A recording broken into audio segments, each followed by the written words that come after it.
সম্মানিত অতিথিবৃন্দরা আমাদের মাঝে যিনি প্রধান অতিথি জনাব আনন্দ কবির এবং সম্মানিত অতিথি জনাব আফিফুদ্দিন সহ যারা রয়েছেন জনাব আখতারুল আলম, জনাব মুসলিম উদ্দিন, আনিসুর রহমান, আমিনুর রশিদ সহ যারা রয়েছেন আমরা দেখতে পাচ্ছি তারা কিন্তু আজকে খেলোয়াড়দের সাথে শুভেচ্ছা বিনিময় করছেন।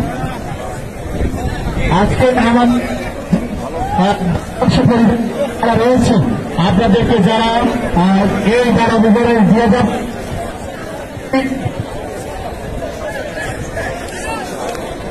ধন্যবাদ মাসুদ পারভেজ।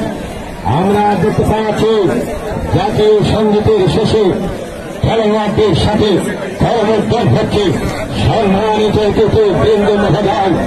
আমরা দেখতে পাচ্ছি এই শিক্ষা প্রত্যাশী দলের সেই চমৎকার ক্রীড়া নৈপুণ্য দেখার জন্য ইতিমধ্যে